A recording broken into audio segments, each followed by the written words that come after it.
we're used to parceling ourselves out, right? I'm parenting and that's it. Okay. Right? But I'm not creating a future for my child. I'm not helping them dream. I'm not encouraging their dreams because someday they can do their dreams. Yeah. That kind of thing, where every moment it can be something where you're bringing more of yourself to it than the narrow focus, which is really hard because I think so many of us have moments, not just people who are known as creative people, in your childhood where you were more than one thing at one time, or maybe you were exuberant about discovering the tree next door and you share that exuberance and it's just like, and it kills that sense of, I contain multitudes, like Whitman said. I contain multitudes, which we all do. Yeah. But I find it gets harder and harder as you get older and older to be a fully integrated person, to admit, I like this. I might not be good at it, but I love to do this and I'd love to do that. And part of that, I think in approaching all the things that we're given is sometimes just reflecting in our journal, how is this a creative process? How is parenting a creative process? What am I doing to create? Welcome to Are We Happy Yet? A podcast that seeks to answer the age-old question, why are we all so damn unhappy no matter what we do? A far cry away from the latest self-help craze or wellness tips, on this podcast, we won't shy away from the hard but critical conversations about the true causes of our unhappiness epidemic. Join us, Hannah Buzzo, licensed therapist, and Jane Thatcher Hahn, licensed clinical social worker, as we explore why nearly 86% of Americans don't consider themselves very happy. Luckily, as a means of self-preservation, we'll use laughter, self-deprecation, and lots of cursing on our journey to understand what will truly, finally, make us happy. Let's go.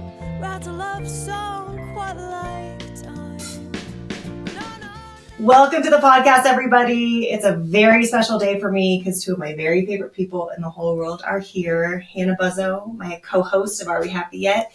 And my co-founder and co-leader of the Replenish Retreats and Workshops, Joy Roulier Sawyer. Welcome, Joy. Thank you, Jane and Hannah. It's so great to be here. I'm so excited about what you do. So it's a special treat. It's a special treat to have you. The work that you have done and are continuing to do fits right into some of the themes and things we've been talking about at Are We Happy Yet? So we're really excited. I know Joy because I was teaching a creative writing workshop in the community for people experiencing homelessness and poverty through the Lighthouse Writers Workshop. And I was teaching it. And it was an amazing experience, and I was getting a little overwhelmed and burnt out, and I needed some more support. So I asked Lighthouse to bring somebody in, and Joy was this first person they brought in. She walks in, just a dream. She's there sitting through the class. She reads from memory this beautiful poem that she had written, and we were just fast friends. We have very similar ideas about creativity and art and healing.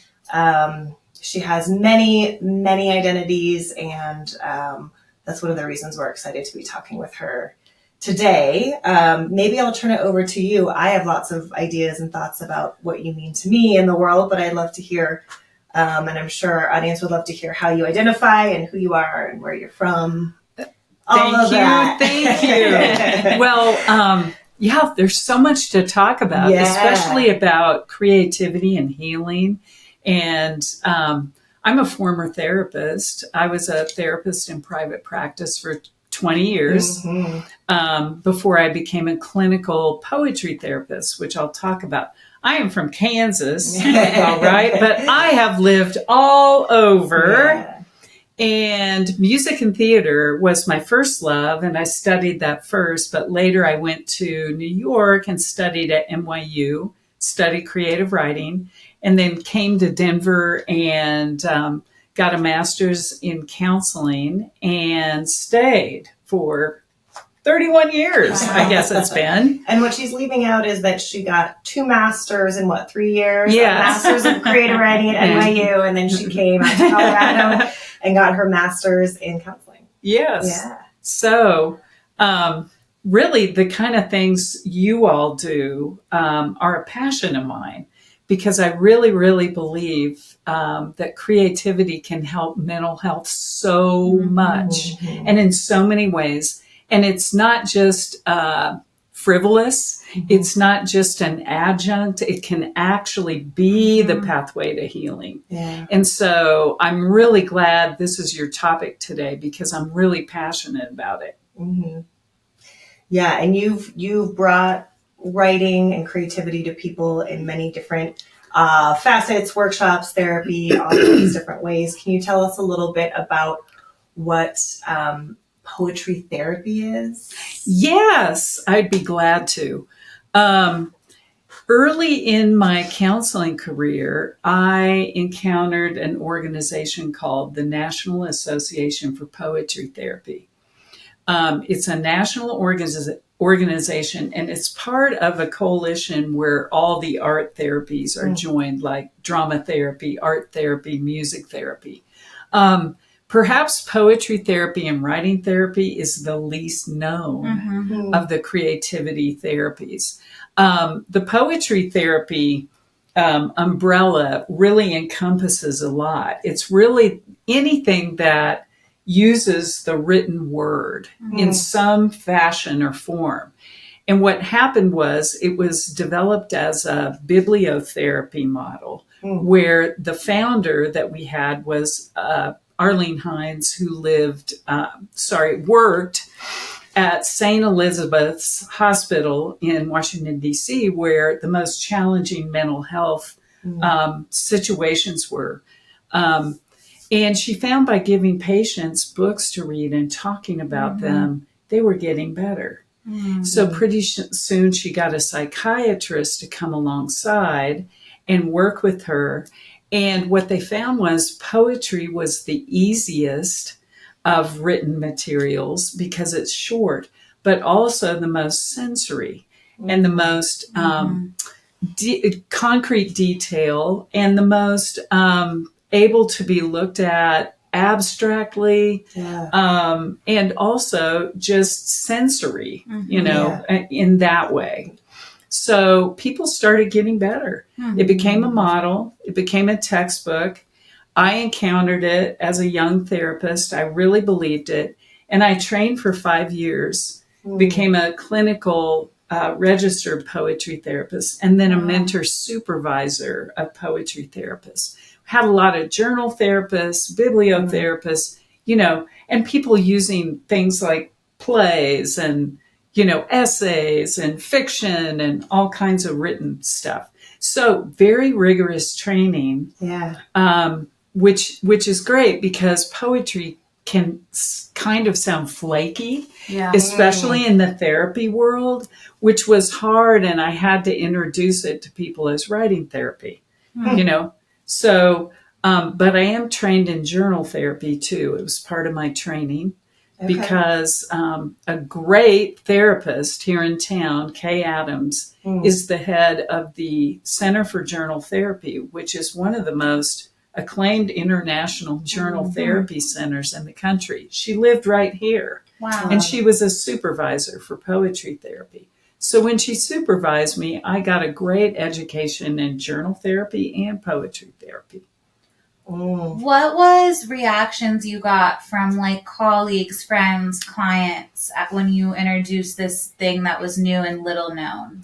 What a great question, right? Some people who had a creative bent were very interested. I found I had to do a lot of explaining. Yeah. And people were even doubtful about poetry as even something that would be helpful to people. And so I found that I had to do a lot of talking about it and then switch it up to writing therapy, which people seem to be more comfortable with. And I would ask maybe a colleague to like, do you ever use journaling in your practice? And of course, a lot of therapists do. And then I could say, did you know there are more things you can learn how to do that are proven, that are scientific, that are things that will help people? Here's an example.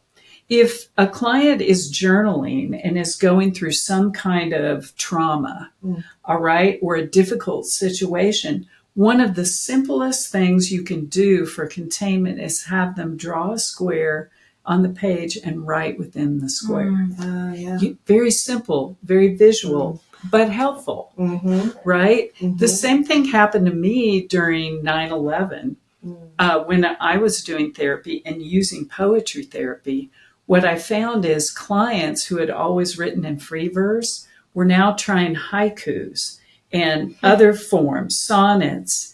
And I realized it's because they're contained. They're not freewheeling. There was a way they were soothing themselves by having a container. So some of these things are things I learned as I went. Yeah. If you were to, I also use journaling, writing in the work that we do and in my practice. But a lot of my clients say, I don't know where to start with journaling. I don't know how to use it for health, well-being, mental health. Any other tips or tricks of places where people might start just on their own if they wanted to do more poetry, writing, bibliotherapy?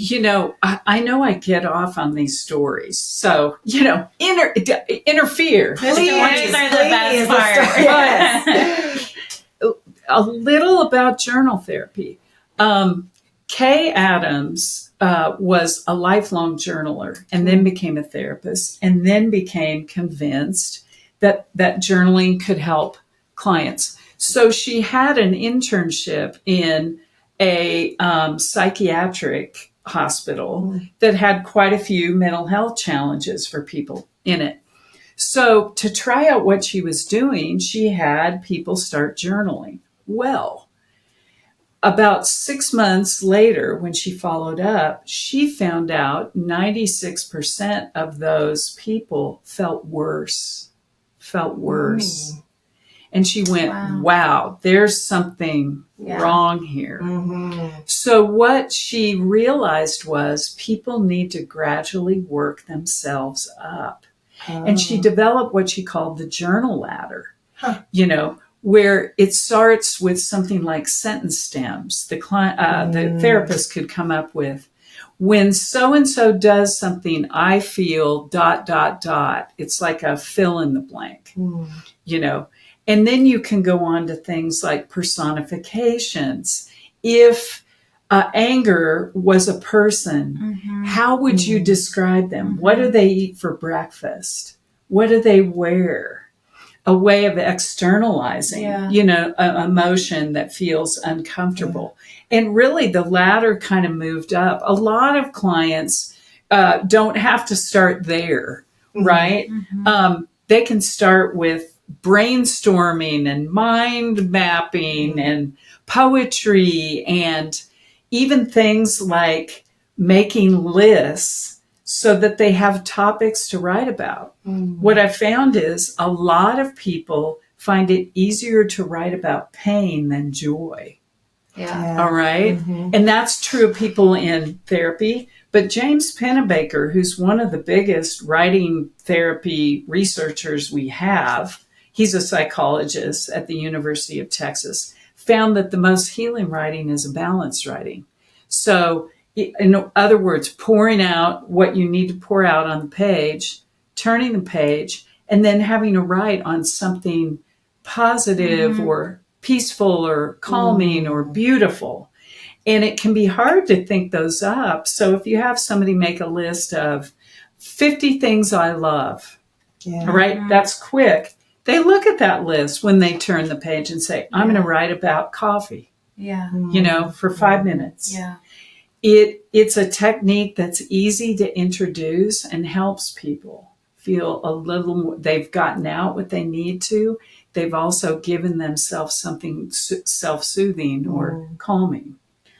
What do you make of that idea that it's easier to write about pain than joy? Because I know in my practice, sometimes, I mean, people aren't usually coming to therapy because they're in a great place. No, right. right. But Yes. there can get to this point where it's like, how do we see, like, can you let yourself feel good? What is going well? Yeah. What are your strengths? So That's what do you right. make of it? You know, you're exactly right. People come to therapy because they're in pain. And so it's important not to gloss over any pain, you know, or move people toward happiness too quickly.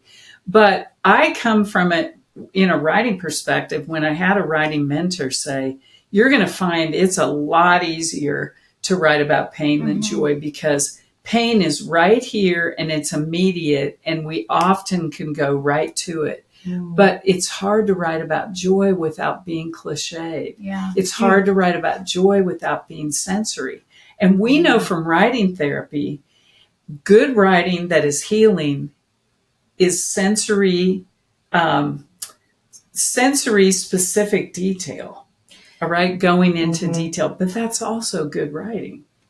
Is that hard for people to access, like sensory writing? Like it can be, but there's simple direction you can give a client where you're saying, just pour out what happened during the day, but only take 5 minutes, contain it, turn the page, look at your list of things you like, write for 5 minutes, but what do you like about coffee? How does it smell? How does it taste? You know, just little tiny directions where people are going to move in that direction.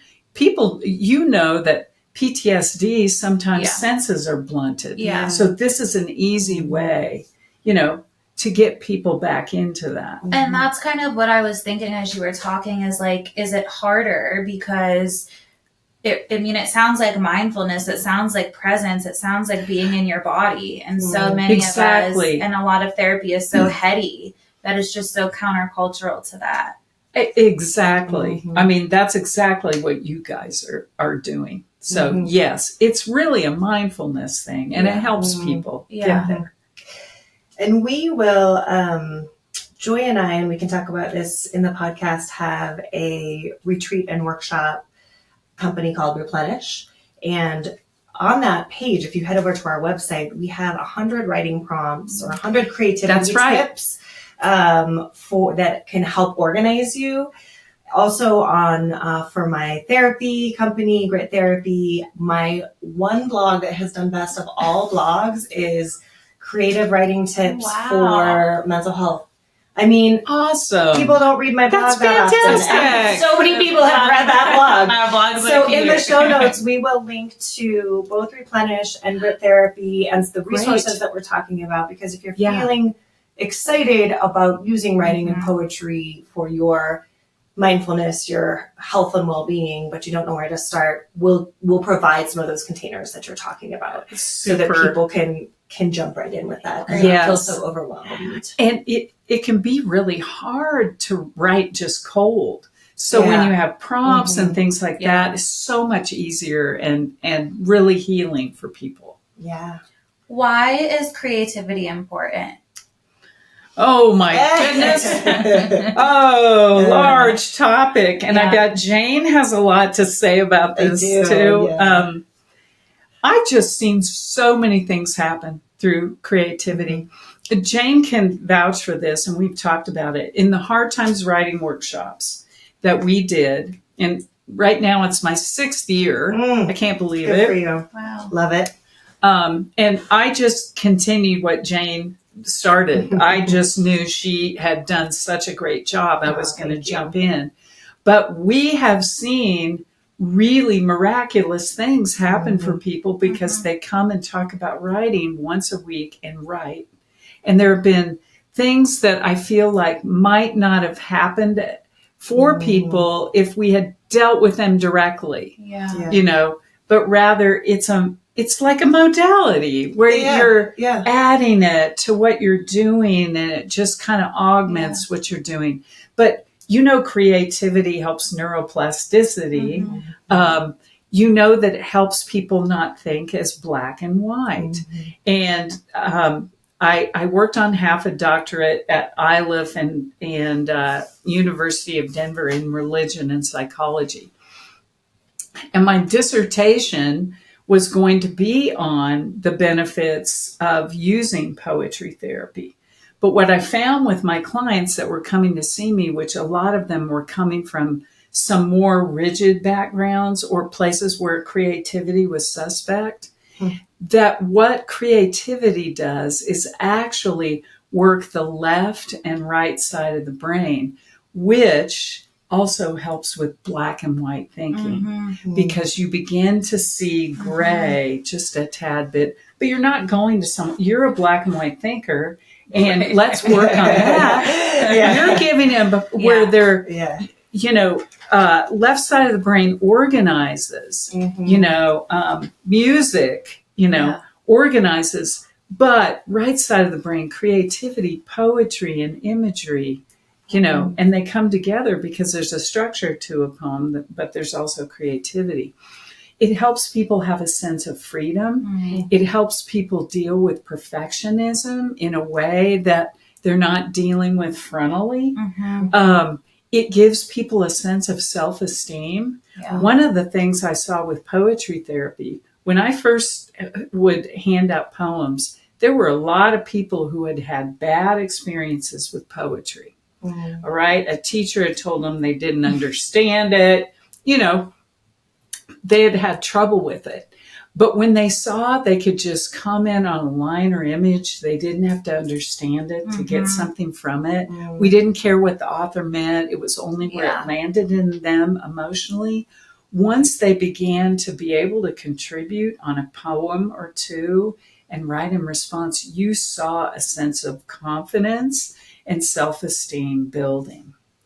And that's what I also see in things like Jane does with art, and writing, and all these different things are ways that we can help clients feel more empowered. Well, you used before, when we were chatting before, you used the word backdoor, which I use with my clients a lot. And I know you and I have talked about this, and this in therapy, but also just in life, sort of the backdoor into healing, which is many things, but experiential therapies are a big part of that. So the arts, and you do a lot of psychedelic assisted therapy.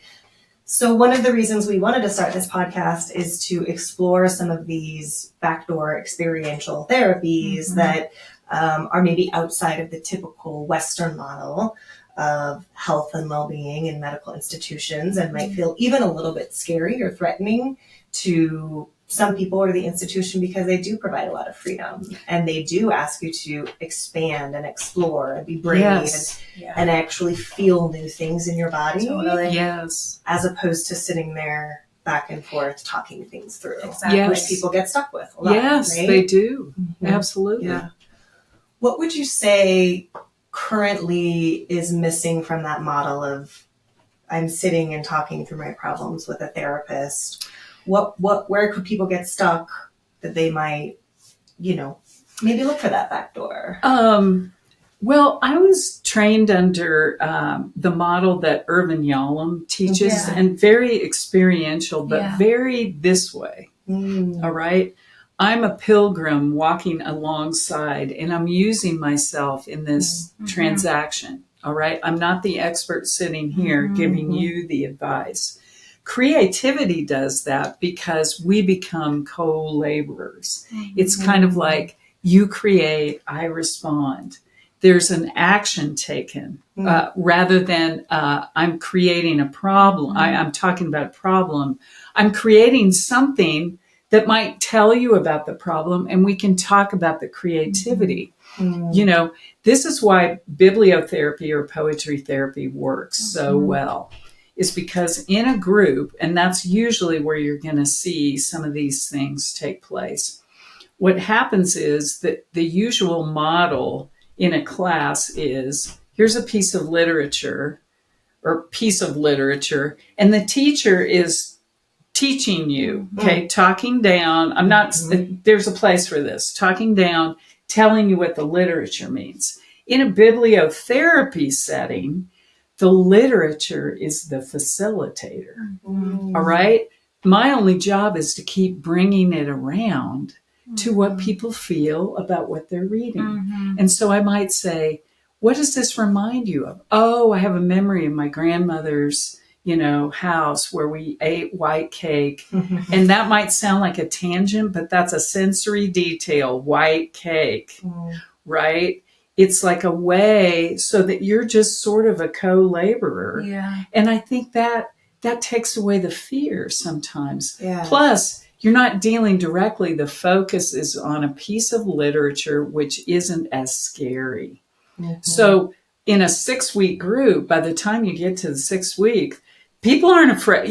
They're jumping right in with what they need to talk about. The fear's gone. Yeah. Yeah.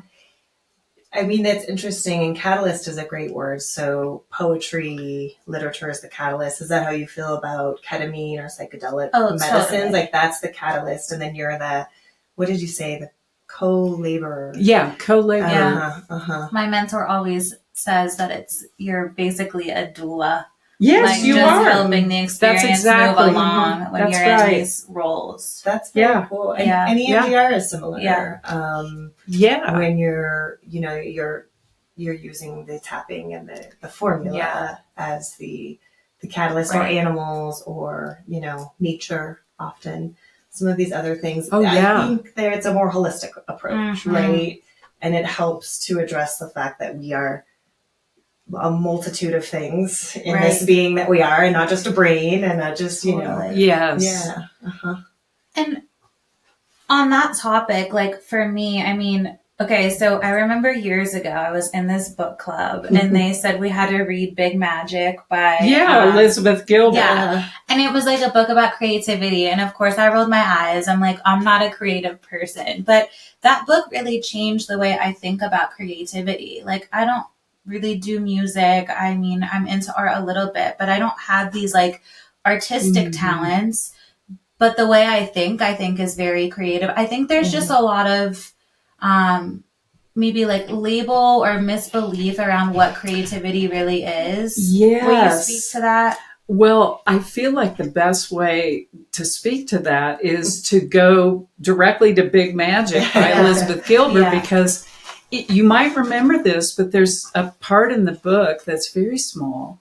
And she asks, do you love your writing? And if you think about that, you're only writing because you want to or whatever. But then she says, do you believe your writing loves you back? And if someone thinks about that in terms of creativity and writing, do you believe your creativity wants to hold your joy and sorrow, give you adventure, open doors for you, give you personal insight on your relationships? I mean, you could go on and on about the ways your creativity wants to love you. Yeah. And I think that takes away the sting of being intimidated too. Like, creativity is going to love me in a different way than it loves you. 100%. And you were speaking to this before we started recording, but I think for me, like my programming and foundation has always been like, it's not good. I haven't done it right. I need to learn it better. Right. And you were talking about how it can be really hard for people to enjoy or stick with or even start creative ventures because of this idea of we have to do everything right in our culture. That's so right. And perfectionism is at the heart of a lot of issues. Even therapy, it becomes, I'm not doing therapy right. I'm not grieving right. That sort of thing. But one of the exercises I do to kind of kick off working on something like this, or overcoming, is something I call word salad, where what I've done is I've cut up sentences from magazines, gotten Martha Stewart paint chips with fun color names that you can get down at any paint store. They want to get rid of them. Snippets of poems, favorite words, thrown them in a bowl, ask people to take a fingerful and spread them out and write a poem. And I tell them, your poem doesn't have to rhyme, doesn't have to make sense. You can add any words you want. You don't have to use all your words. The whole idea is to play. And you know, whatever you think a poem is, it doesn't matter, because you might just want to smash words together in a fun way. Well, a lot of people do have difficulty in the beginning. They'll say, now what can I use? What they're saying, you know, what are the rules? And I'm like, you can't do it right or wrong. This is up to you. Then I have people read their poems. They're astounding. I'll tell them, if you're writing, steal something from that and stick it in something you're writing, and people will think you're a genius. Wow. Because what we did was the back door. Yeah, that's right. We bypassed that. Everyone ends up writing a poem.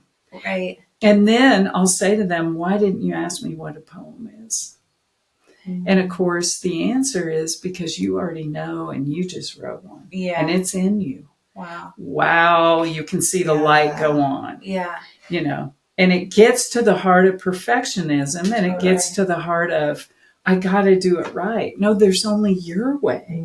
And that's what we keep reiterating. It's something, no, there's only your way, you know? And, you know, when me and Jane started this podcast, it was really asking the question, like, really, the podcast, the title of our podcast, are we happy yet? Because everything's about do this thing, do the yoga class, do all this therapy, go on the ayahuasca retreat. But the things that you're saying that are sticking out to me are, you know, play. In childhood, play is our work. And then we grow up and our bodies get bigger and we never do it, you know? That play is so important. And if your viewers would like a really great resource on that, Diane Ackerman, who is mainly known for a book called A Natural History of the Senses, wrote a book called Deep Play. Wow. And it's how the entire universe plays, from the tiniest atom to the cosmos.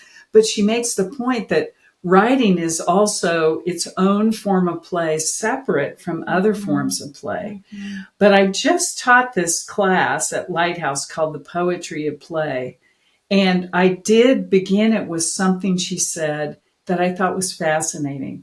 And she said the original word in Indo-European, the Indo-European world, meant to take a risk. Wow. Play meant to take a risk. And so when I taught this class and we read poems that were funny, that were touching, but they some of them were just had weird punctuation. All of them took a risk in some way, and it opened us up to take risks we had never taken before in our work. The things that were written were so incredible, but so healing for people, you know. And I think play invites us to step outside ourselves, you know, and to do more than we thought we could do, you know. Yeah, I know so many people, I have so many clients, and I know this in myself too, that we can get very adultified, right? And we can get very, here's how I should be showing up, and here's the things I need to get done, and there's a list, and it can be very rigid, back to the idea of rigidity. And play to me is expansive and limitless, and there's no beginning and end. It feels, limitless, I think, is the word for me around that. And I think having the experience of limitlessness in your body, in your spirit, in your mind, your heart, however you want to think about it, can be really transformative. But we don't have those built in. You know, those aren't sort of scheduled into our lives or baked into this current society. So I see a lot of us creatives sort of struggling to find the time, the space, and all of that to make that happen. But I think it's a pretty important and fun self-help piece. And we always, you know, are hesitant to give out tasks to people to feel better. But, you know, sometimes there's sometimes self-help feels heavy and like another demand on your time and like busy work. Right. And if you can find a creative outlet that feels playful, that can do wonders for your mental health. That's right, because it is a form of self-care. Yeah. And we all have trouble with that because it's not utilitarian. Right. It's not, and to someone else, it doesn't look productive. Yeah. It's like, why are you sitting around playing with paints, or why are you sitting around Totally. writing poems? They're not going to make money, Yeah. and yet we'll go to all kinds of things when we talk about self-care, but we don't go to creativity. Yeah. I mean, almost all of my sessions after them with clients, they're like, what should I do? I'm like, you should go have fun. You should watch a funny video. You should laugh. Like, I really think the best thing that we can do for our mental health and healing is like feel good. Yeah. Even for like 1 minute a day, whether that's like a creative pursuit, getting outside, having a beer with friends. That's right. I mean, I don't know. I agree with that. And that's so simple, isn't it? Simple doesn't sell. It doesn't. Good point. That's true. It does not. It doesn't sell. It's not sexy. Yeah, and actually we were talking about this before as well, that we're even with our artists now, we've sort of gathered this culture around how do you produce art so that it sells, so that it makes money, so that it gathers you followers, so that it gathers you fame, so that it creates content online. And I think that has taken away a lot of the freedom and playfulness when you think, okay, well, I can be creating, but I should maybe also be recording it, or am I going to be able to sell it? Am I going to be able to get to an end, to a product? Right. And it's the process versus product sort of forever ongoing, conversation that artists have been having, and that I think is useful for all of us to be thinking about, because we love products in this culture. We love an end that can be sold. We love a niche. We love something that's very specific, and that's one thing that we understand and that has some sort of capitalistic value around it, right? Exactly. And you're actually talking about almost the opposite of that, is what I'm hearing. Absolutely. And that's not to say we all have to make a living, right? There are utilitarian things we have to do, right? But there's always a way that we can work in creativity on the side. And it's a necessity. It's not a luxury. And I have more writers who take my Writing 101 class who secretly feel like they shouldn't be there because people might go, you want to write? Yeah. Everybody wants to write, or how's that going to help your career? Whatever. And it's very hard to just say, this is my identity. A lot of your clients might discover something and say, I had this identity, but now I have this one too. Totally. I know I can write. I've had fun painting. I had fun watching videos. I think I'll watch more. I mean, that's an important creative process. Right. I often tell people to watch a film and then write afterwards, because their mind will have gone other places rather than the film. And that's a creative process, responding to something like that. And it's fun, So I think just that whole aspect of it's important, it's not a luxury, it's a necessity. We all need it. Yeah. And I think the idea that a necessity is something that is just good for you, or something that's inherent to being human, is different than necessity is meeting your basic needs and making money and keeping your house clean. That's right. Those are these necessities that we keep focusing on as adults. That's right. As opposed to I need to write, I need to paint, I need to engage in friendships, I need to engage in play. We don't name those in that way. But then we don't feel human, and we don't feel 100%. Alive, and we don't feel connected, and we're like, I'm just a cog in this big machine. Well, that is such a good point. And one of you brought it up earlier about when you offer creativity or something, it becomes another task in the mind of certain clients. And just that simple mental shift of, I want to write, not I have to write, or I need to write. Even with writers, it can just go, it can be skewed so easily, instead of I want to paint, not I need to paint, or I ought to paint, right? It just so quickly can turn into a task. And that's like any self-care thing, in therapy, right? Anything about play, anything about creativity.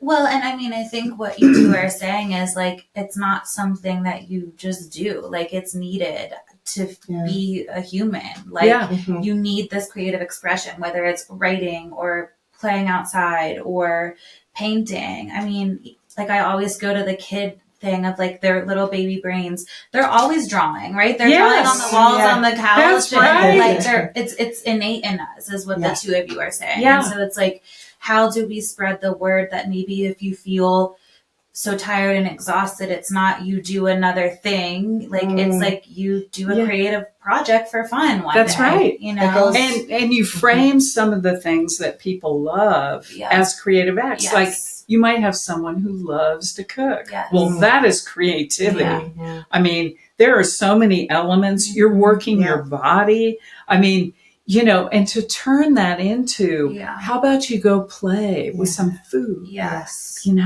And look up a fun recipe you've never used before. Just tuning into all the many ways people are creative. Yeah. Gardening, playing with animals. That's right. Children, That's right. Decorating your home. That's right. Yeah. All of those pieces that feel, they don't feel like they have like a Protestant work ethic behind them, of like, I've got to get to the, sometimes your gardening becomes, I've got to keep up with the Joneses and I've got to make my yard look a certain way so that I fit in and I'm part of the culture and all of those pieces.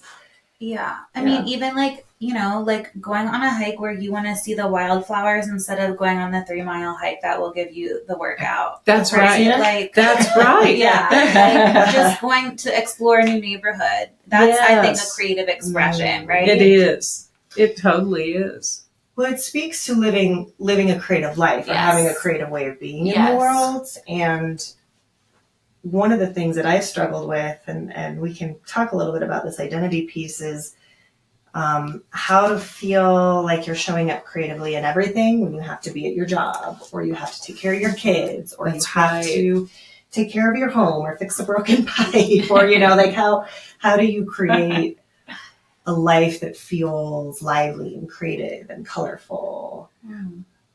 I'm sure you have some tips for us. Well, I don't know if I do, but some thoughts are, we're used to parceling ourselves out, right? I'm parenting and that's it. Okay. Right. But I'm not creating a future for my child. I'm not helping them dream. I'm not encouraging their dreams because someday they can do their dreams. Yeah. That kind of thing, where every moment it can be something where you're bringing more of yourself to it than the narrow focus, which is really hard, because I think so many of us have moments, not just people who are known as creative people, in your childhood where you were more than one thing at one time, or maybe you were exuberant about discovering the tree next door, and you share that exuberance, and it's just like, and it kills that sense of, I contain multitudes, like Whitman said. I contain multitudes, which we all do. But I find it gets harder and harder as you get older and older to be a fully integrated person, to admit, I like this. I might not be good at it, but I love to do this, and I'd love to do that. And part of that, I think in approaching all the things that we're given is sometimes just reflecting in our journal, how is this a creative process? How is parenting a creative process? What am I doing to create? And keeping that in mind, even when you're having a tough talk with your kid, that this is about something bigger, and it could be a door for them into a whole other world too, right? And I do not have children, but I can imagine there is no other creative project than like creating a human life, and how if you approach that with play and like curiosity, and not this like, I need to get my kid into the best school and get the best grades. Like it's two sides of the same coin. That's right. Absolutely. one thing that I think is interesting about this containing multitudes and identity piece and just living, I think a creative life, living creatively means you have some courage, you see things differently, you're playful, you're open, you can let go of rigid thinking, all these things. But interestingly, and you and I can kind of reflect on this, sometimes the artists themselves, especially when you have mastered or believe you've mastered or getting positive feedback about one art form, can get rigid in, I'm a musician, I'm a writer, I'm a this, I'm a this. That's right. So then we're right back into the kind of solo identity, rigid, product-oriented piece. And I know for me, I put my first album out when I was 16 years old, my guitar teacher at the time. Home studios were just becoming a thing. So we put this album out of all original songs and, you know, a handful of people, like, you know, my mom, my guitar teacher, were like, you're going to be a star. And I was in my head then thought, I am a musician who writes music and I'm going to be famous and this is my path, right? Which obviously didn't work out. But it was interesting because then I played so much music, wrote so many songs, did lots of recording, and I thought of myself really solely as a songwriter and a singer in this one genre, sort of like a folksy singer-songwriter thing. And it's been interesting more recently in my life as the original plan didn't work out. It's actually opening up a more expansive creative life for me because I've recently picked up the visual arts, which I never ever thought that I would, you know, I had my other siblings were the visual artists and I was the musician and I didn't think that that was for me. And I know, Joy, for you, you've done so many cool things as a creative, writing and poetry and music and earrings and acting. And you and I are twin sisters, and I was total theater music nerd. I did theater camp every summer, loved it. So tell us a little bit about working through those identities and how that's been for you. You know, so many things come to mind, but I want to say, first of all, one of the most helpful things for me has been talking to other creatives who have struggled with those things.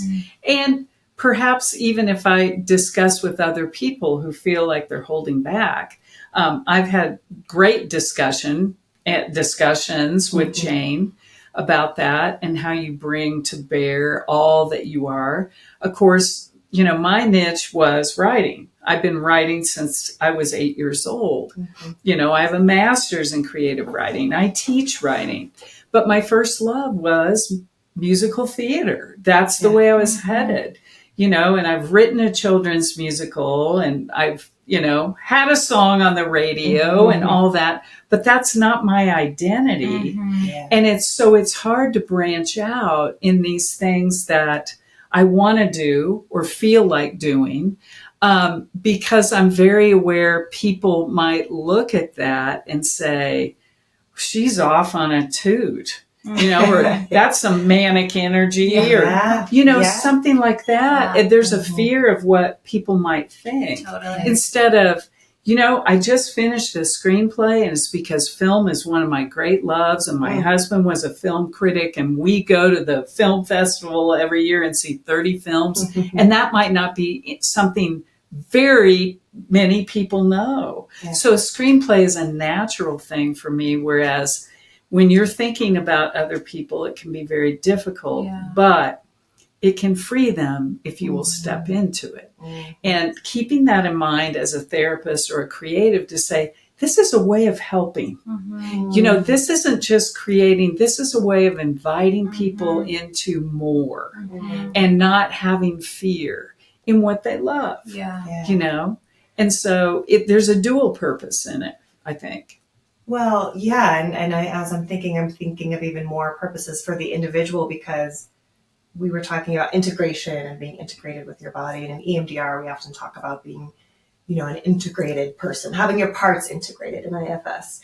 And for me, I tended to disjoin I have a therapist identity and then an artist identity and then a musician identity and separate all these pieces. And so the integration piece has been big for me as you're saying, like, how do you bring your whole self forward and not be afraid to say, well, I'm also this, and I'm also this, and I'm also doing this, and maybe I'm not great at this, but I'm doing it, or, you know, and maybe that's part of it is I feel like I can only say on something if I'm good at it. Oh, right. I can only be a therapist if I'm good at it. I can only be a visual artist if I'm good at it. And then we've had lots of discussions at our workshops and with our participants around. They're always so worried about, well, what makes me a writer? When do I get to say I'm a writer? You know, when do I get the name tag? Yeah, exactly. And our therapists that we supervise are often saying, "Am I doing therapy?" Yes, you know, yes. So it's interesting for me to think through personally how to integrate all those identities and why I'm afraid to integrate all those identities. I know I'm a podcaster, so that's right. I was going to ask you, like, how has it been for you to do this? Because I feel like it's like hitting a bunch of your different identities. Like, we're going to put your music as our intro music. You get to use your therapy brain. You're also a friend. Like, what is it like for you to do this? It's many things, actually. It's a little scary. Yeah. And it feels like there's going to be, like the cover is going to be blown. You know? Like, I can't hide some of the pieces anymore, but I've been on this trajectory trying to integrate more. And Joy and I have had some great conversations about, you know what, it's okay. If people can't tolerate your different identities, and I don't know why I keep using the word tolerate, and she pointed that out to me. I keep saying, can they tolerate everything that I am? Tolerate. And, you know, ultimately it doesn't matter if they can, but it sometimes feels that way for some reason. Yeah. Oh, yes. Or there's a fearfulness. And it feels like you already feel a little outside if you're an artist. It feels like you'll be even more if you start doing this. It's sometimes it's a connection thing for me. But yet it more deeply connects you to people. You know, that's the lie. You know, it's sort of like you feel like it's going to separate you more, but it brings you closer. You know. Yeah, that's lovely. So jumping back in, one of the things that Joy and I have talked about a lot is the concept of making a living, doing what you love, making a living through some of your identity pieces, like I'm a poet or a writer or a musician or an artist. And I love your story, Joy, that you have about you and your husband, Scotty, who's also a writer. And what was the commitment that you made to each other? When we first got married, we knew we were creative people. We're both writers. We wanted to create. But we knew it would be a lot of pressure if we always put making a living on that very thing.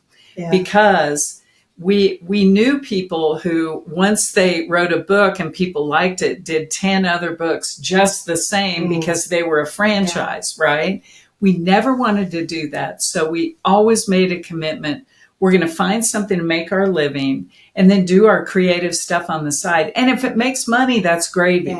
So like I teach creative writing to support my writing, right? And then I don't have to rely on that. I just finished a screenplay. I don't have to rely on that screenplay to make me money. Right? I teach retreats with Jane. I teach creativity, or we facilitate that because it really inspires me to see other people be creative. Right? And that's an avenue where I can make a living.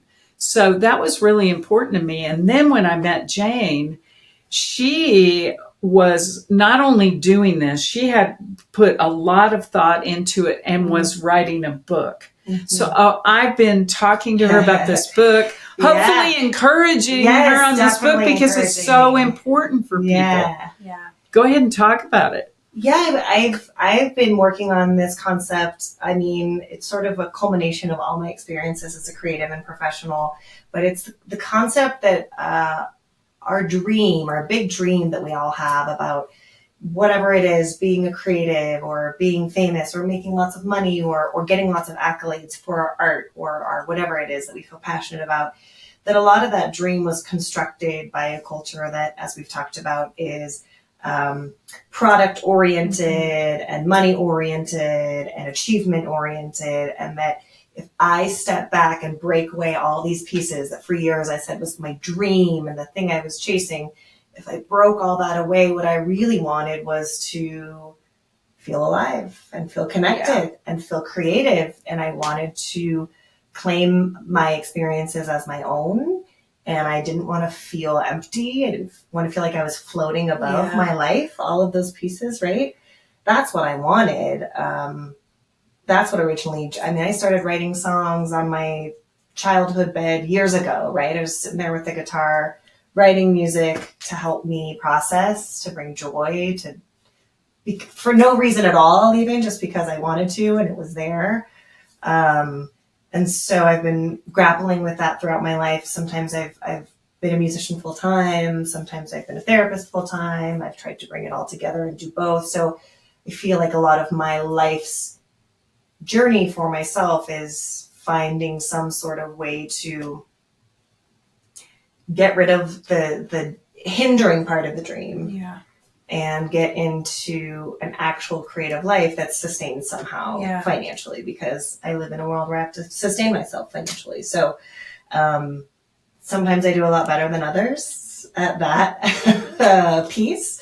I think Joy does an amazing job and has found a great, I don't know if teaching has been a great route for me, and I love it. I totally love it.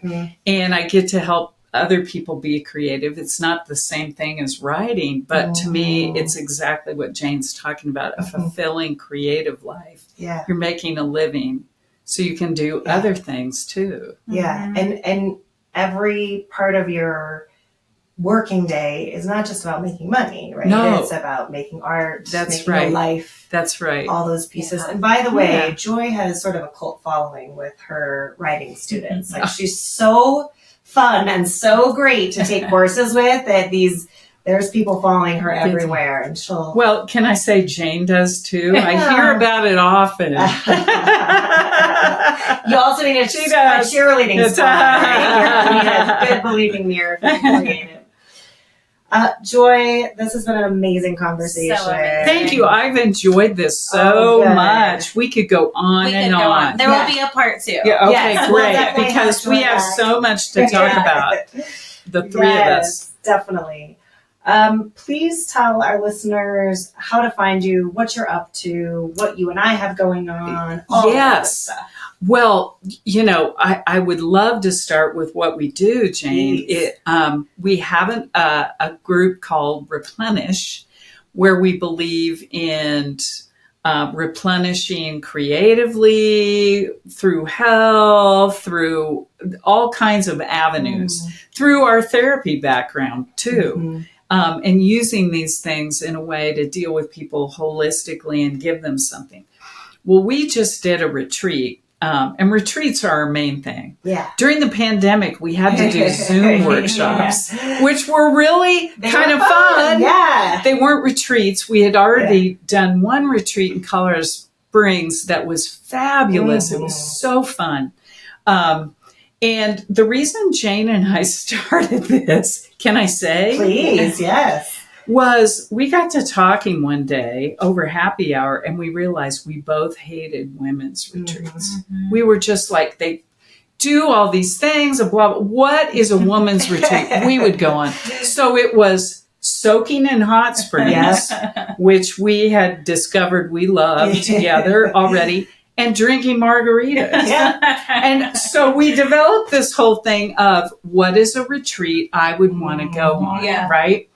We just did one in Santa Fe in April called Freeing the Artist Within. And it was for all kinds of artists, beginning people who didn't even know how to create, but they had a tug, writers, whoever, to come to Santa Fe and just free, whatever was happening in their soul. Well, it was fabulous. It really was. It was so unbelievable. And Jane did her art stuff, and the conversations and the free time to go see Santa Fe. So wonderful. We decided to do it again. But this time in Glenwood Springs, October 4th through 6th. Glenwood is gorgeous that time of year. I don't know if you've been up there, but the leaves are incredible. We are inviting anyone who wants to come who feels a tug toward the creative. There might be people even in therapy that just say, I'm not a creative. And that's why we're here. Mm-hmm. I mean, we want to free the artist within. So if there's a tug, there's a reason you're being tugged, right? Yeah. So October 4th through 6th, you can sign up for that on our website, which is www.createandreplenish.com. All right? Createandreplenish.com. You're going to get your free download. You're going to see some of the things we've done, some of the things we're planning, which are going to be really fun. Mm-hmm. So that's one thing we do. On my website, I have the workshops that I'll have coming up with Lighthouse Writers Workshop in Denver, and also a place called writers.com, the longest running internet school in the country. You can take one of those anywhere. Yeah. And I'm teaching one right now called The Healing Power of Poetry, 4 weeks, where we're going in depth into all of this and having discussions like this, which are just fantastic. My website, I'll spell my name for you. It's www.joyrouliersawyer.com. JoyRoulierSawyer. Sawyer like Tom Roulier. All right. I had some trouble with the pronunciation at the beginning. That's all right. I have to. It was pronounced Roulier my entire life in Kansas. They wouldn't even know who a Roulier is. But once you get outside of Kansas, every Roulier I know is a Roulier. So I became one too. Joy Roulier Sawyer. So you'll see what I have going on. Also, I lead a 9-week training called The Art of Facilitation with my dear friend, Karen Miriam Goldberg, who's the former Kansas Poet Laureate. She's the author of 22 books, fantastic facilitator. We lead this training, and it's 9 weeks. It begins in October. Just go to artoffacilitation.net, www.artoffacilitation.net. Now, we also lead retreats, and we have a soul writing retreat coming up in August that we have only a few slots left. You don't have to define your beliefs in any way. You only have to be tugged by your heart and your soul. And so to sign up for that, you can visit Karen's website, which is KarenMiriamGoldberg.com, which she spells her name Caryn. Or on my website, you're going to see a place where you can get automatically, directed to her website. So that's another thing that I have going on at the moment. So I won't even talk about the earrings where you need to go. You should. And this is part of having a multi-identity, multi-medium artist, is that there's lots of places to go to find you. So we will link everything. Okay. And make sure that everybody can find you super easily. Oh, great. For those of you who are watching online, I am going to show you. These are the amazing Wonder Woman earrings that Joy has made for me. So tell us a little bit about your jewelry and how to find it. Oh, man. Now, this should encourage anyone who has a creative bent. All right? Okay? Get this. My entire life, my family laughed at me because I couldn't shuffle cards. They still shuffle them for me. My fingers don't work correctly. And so anytime we're playing cards, they immediately take the deck away from me because, I'm just going everywhere with them. Well, I had a secret desire in my heart to wear the same kind of ostentatious, blingy earrings I like. I mean, the blingier, the better. And I couldn't even find how ostentatious I wanted, right? Well, during the pandemic, I have a dear friend, and she's an artist. And one day, she said, I need your poetry book.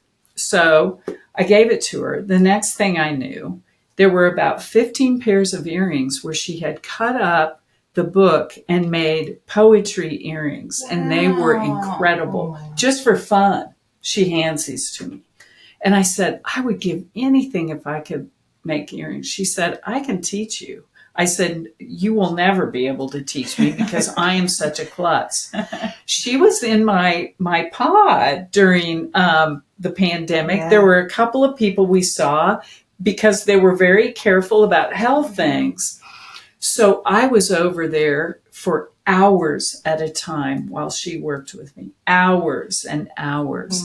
And I made tons of mistakes and I did ridiculous things. But over time, I learned how to make earrings. And I tried out stuff on Jane all the time. I mean, from where I was in the beginning to where I am now, I can't believe she ever wore the things that I started out with. I liked them all. Yeah, but now we make writers, musicians. My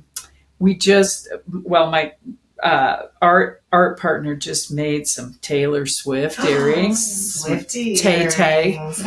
And we have, like, our big thing is Frida Kahlo. So we do tons of Frida things. And now I'm off to a lot of rhinestones and, and some Southwest looking things. And, Wonder Woman is an obsession. And that's what I've got on and Jane had on. So it's really fun. And what I want to say to people is, listen, I never thought I could do this. And it was something completely different than writing. Yeah. But you can do it. You can do it. If you have a secret desire, you can take a class. You can find a mentor. You can read a book. Don't let anything stop you.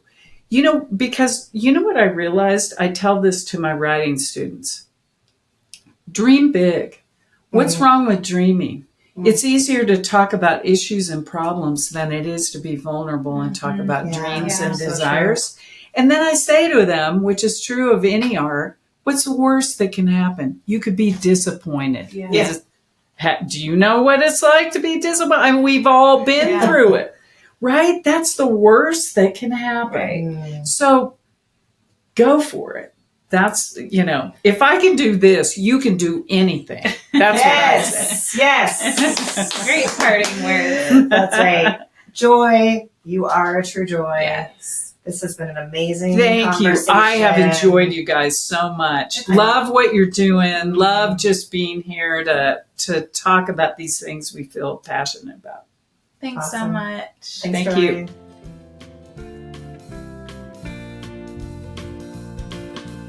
You've been listening to Are We Happy Yet? A podcast brought to you by Green Roof Studios. This episode was produced, recorded, and edited by Jane Thatcher Hahn and Hannah Buzzo. All original music was written and recorded by the Jane Thatcher Band. For more information about the show, or to get in touch with us, please visit our website at www.arewehappyyetpodcast.com. Thanks for joining. See you next time.